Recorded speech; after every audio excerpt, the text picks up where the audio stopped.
Ladies and gentlemen, a pleasant good evening. Welcome to another episode of the Louis Sports Network. Hope everybody's having a wonderful Sunday evening. Before we get started, I need you to hit that like button, hit that subscribe button, make sure your post notifications are turned on. Make sure you're sharing on your social media platforms. Truly appreciate it. Hope everybody is having, like I said, a wonderful Sunday. Peace and love, everybody. Make sure that you like, share, comment, and subscribe to the channel. Definitely appreciate you guys. Like I always said, without you guys, there is no me. So, I have been watching the NBA playoffs, and I saw the Knicks beat the Pistons earlier today on a controversial no call at the end of the game with that Tim Hardaway Jr. three-pointer that was not called. But the focus that I wanted to talk about was the 3:30 Sunday ABC/ESPN game between the number 3 seeded Los Angeles Lakers against the number 6 seeded Minnesota Timberwolves. Minnesota came into this game 4 with a 2-1 lead. Lakers were looking to tie the series up. Minnesota was looking to go up 3-1. Well, if you're a Timberwolves fan, I must say that as bleak as things were looking at certain points in the second half of this game, the Minnesota Timberwolves, I am glad to announce that they have won the game 116-113 over the Los Angeles Lakers and now take a commanding 3-1 lead in this best of 7 in the first round.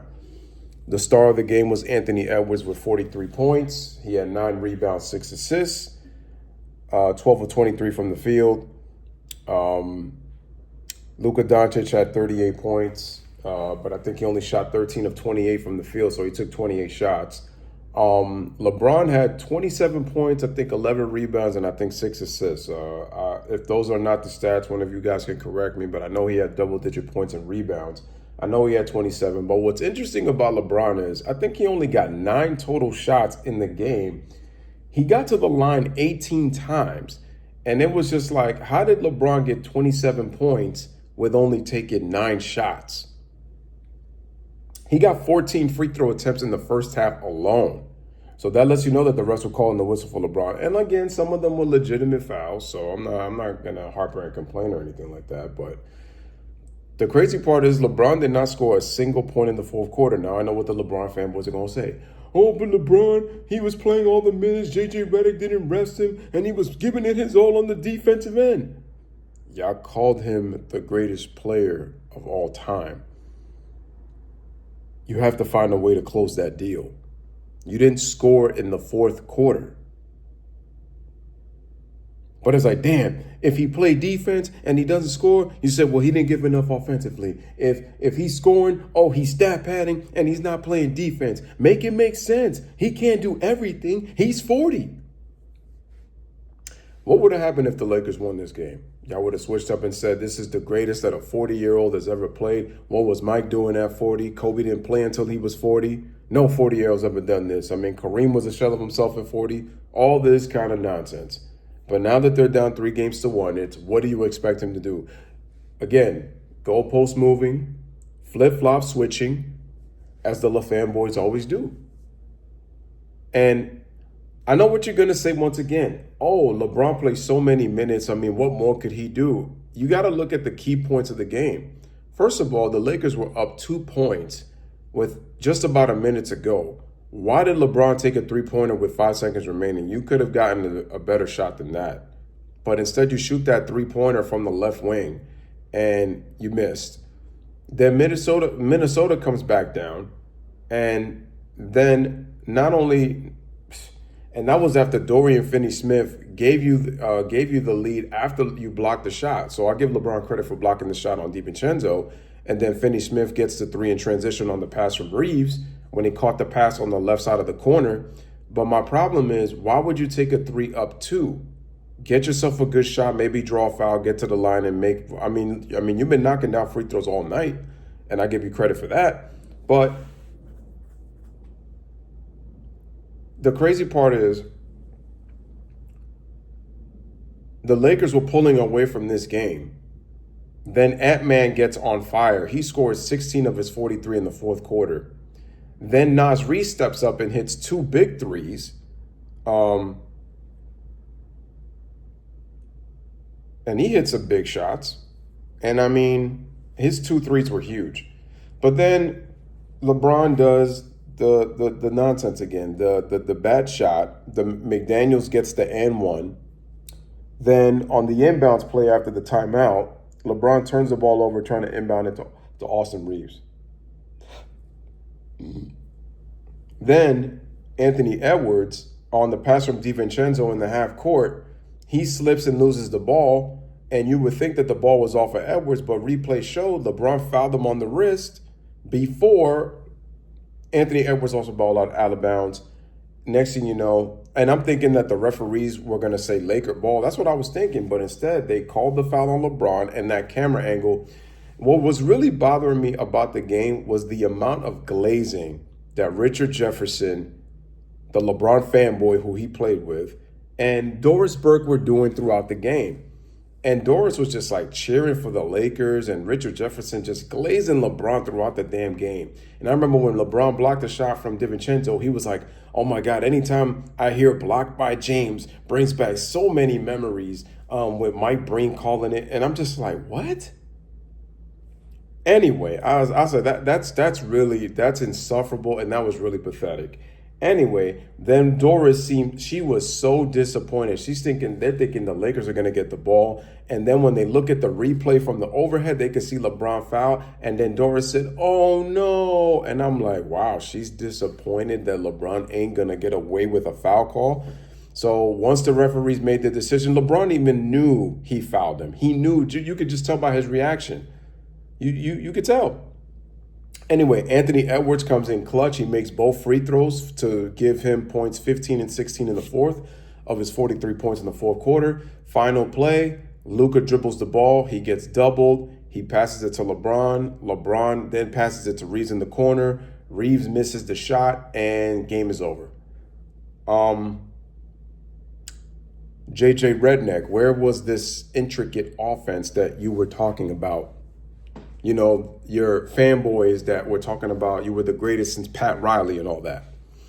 But LeBron James is going to get credit for all the minutes he played, the defense, and the 27 points. But they will not talk about the ill-advised three-point shot, the turnover, the foul. And then he chooses to pass it to Austin Reeves because he's not getting blamed for the loss. So Luka didn't want the last shot because he got doubled. Passes it to LeBron. LeBron's like, well, I'm not getting blamed for this. I'm going to give it to Austin Reeves because if Reeves makes a shot, oh man, I made the right basketball play. And now you guys find yourselves down 3-1. And JJ Redick played the starters. They didn't sit in the entire second half.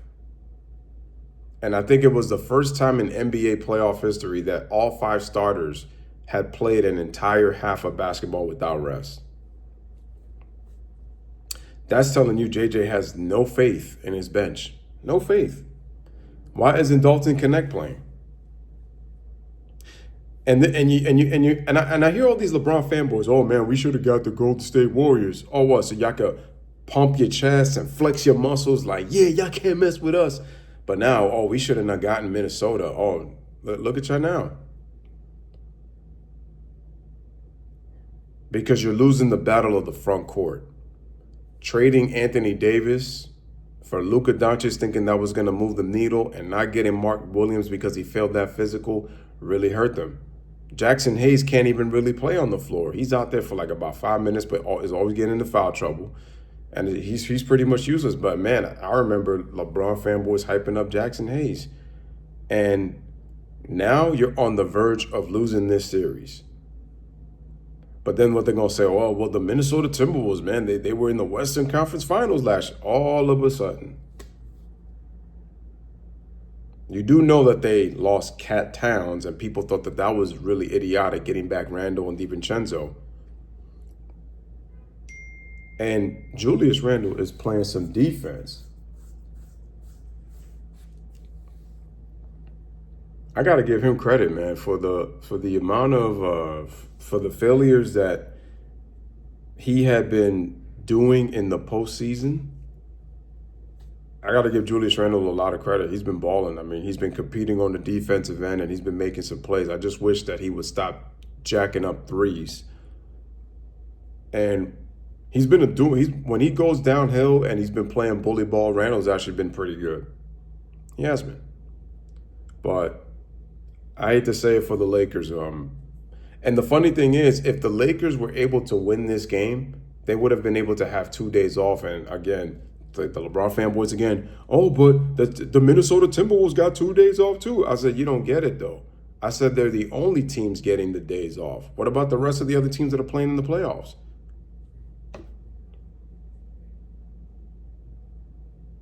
And the refs tried so hard to try to give the Lakers these games, and Minnesota said, nah, we ain't with the script. We not with it. How about that block that Mike Conley did on LeBron when LeBron looked like he was going to get a wide open layup when he got a mismatch in transition? And I think Conley twisted his ankle. But my gosh, what a big, huge defensive play. Much respect to Mike Conley for that. But the Lakers, again, the problem with the Lakers is their inability to close out games. They're getting hurt because they don't have size. Jackson Hayes is unplayable, and then in crucial moments, they're not making the plays necessary.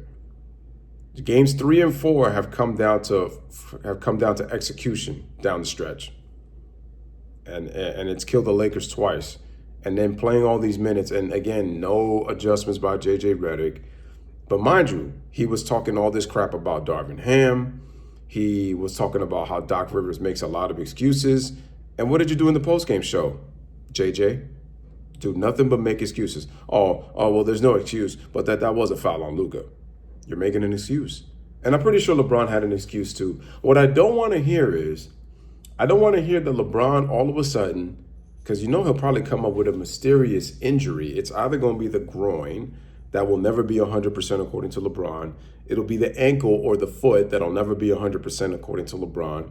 Maybe he'll have a cast on his head because he did have a cast on his arm. So I don't know. But you already know the excuses are starting to come. And I mean, the excuses were already starting from the media.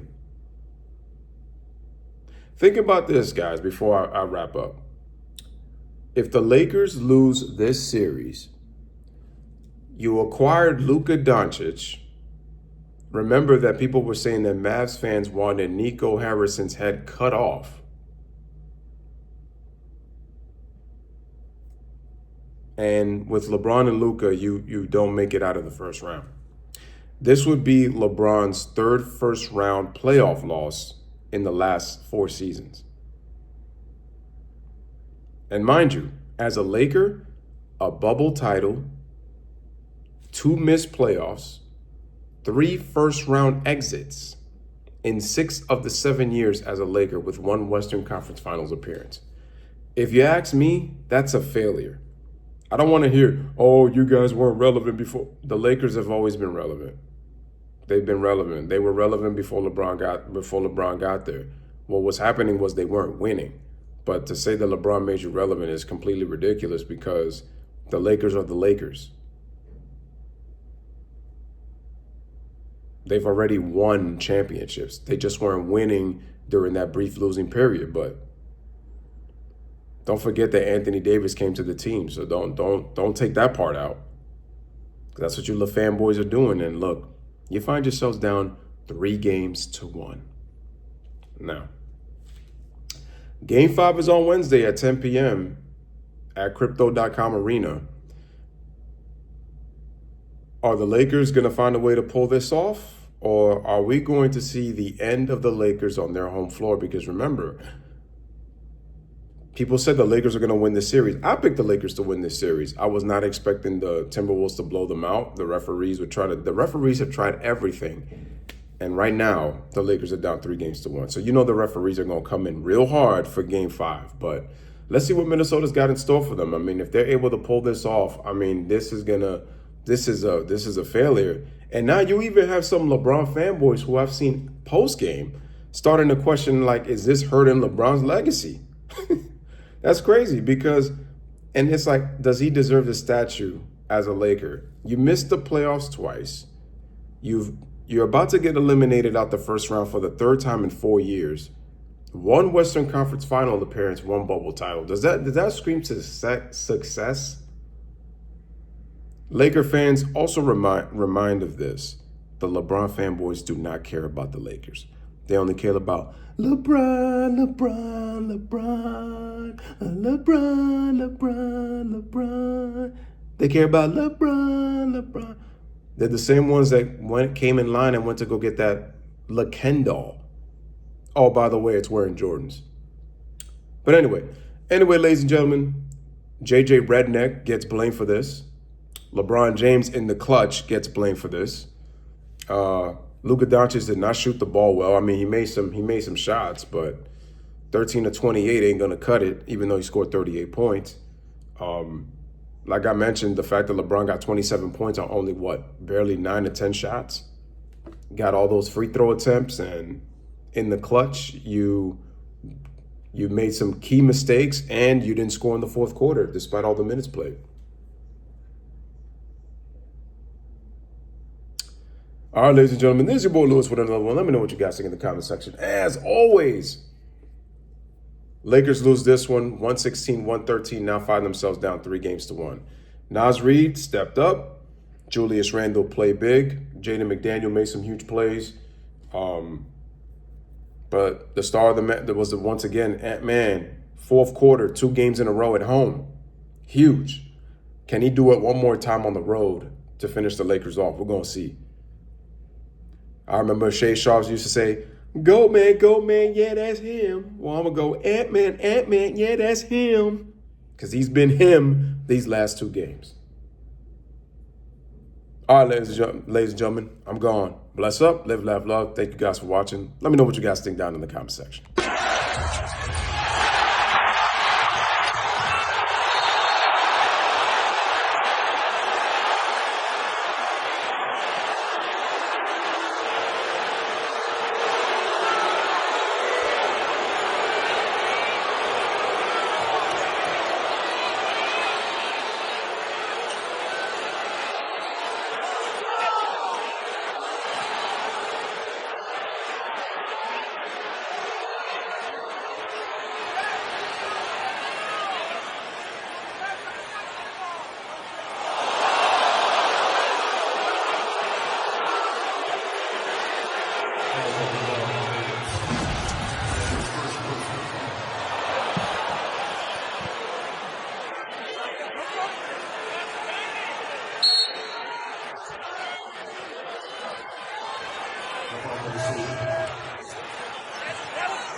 You and LeBron we saw you laughing together today. You were getting very physical with him, pushing him. What's it been like to go against him, and were you trying to make a point when you wrestled him a little bit there?